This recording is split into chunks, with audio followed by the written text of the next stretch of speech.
Hi. Thought I'd give this a try. I don't like being on camera, especially when there's listeners afoot. Something came to mind I wanted to talk about. Oh, how do I phrase that? I've been reading a book, that's reading out loud. I do narrating. And one of the main characters is a half Native American fellow named Makaday. And one of the first introductions to him, he's a prisoner. And he's outside working, and a bunch of commotion is heard near a river. It's a bunch of young kids, and they're in a canoe, and they're headed towards the rapids.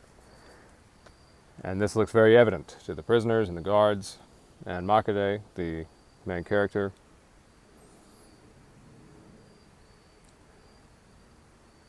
And the boat capsizes, and this is no good.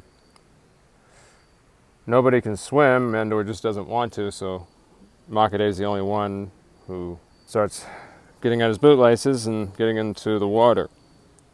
When he gets in, the current is so strong, there's nothing he can do.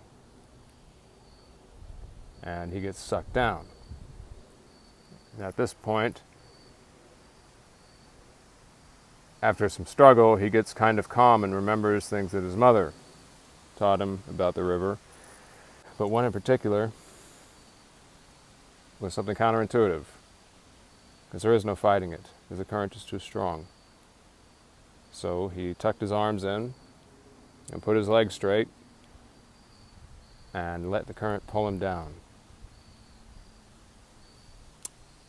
In so doing, it then shot him right back up a little ways down, and he was able to swim again and get to the kids in the raft, or the canoe. The reason I bring that up, it's come to my attention that we have especially out in the world, we have the emotional intelligence and spiritual intelligence kind of on par with medieval medicine. So we're dealing with some unknown territory, and as it turns out, these things are very important. We just might not notice, because we've been conditioned to be so numb for so long. Uncomfortably numb.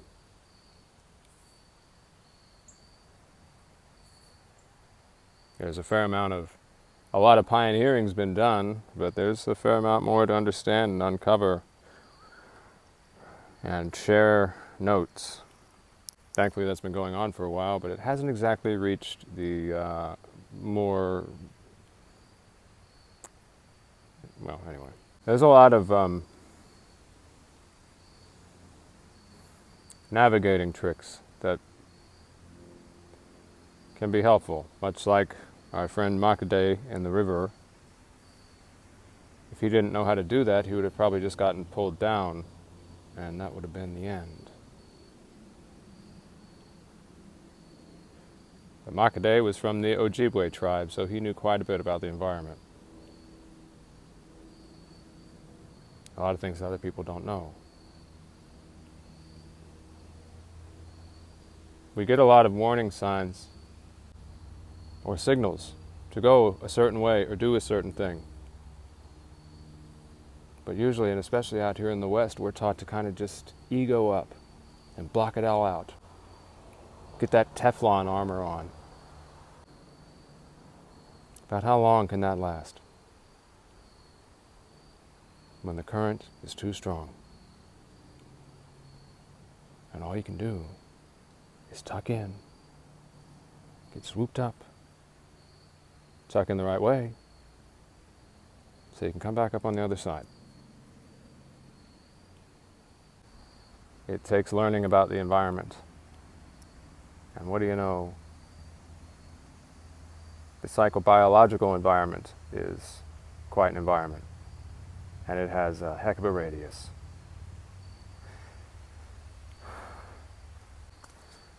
The boundaries between what's inside and what is outside are a lot more porous than it may seem. That's not to say one can control,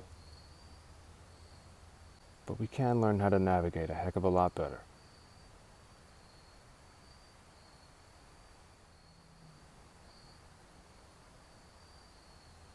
Those signals are there for a reason.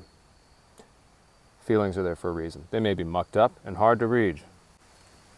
Feeling it out.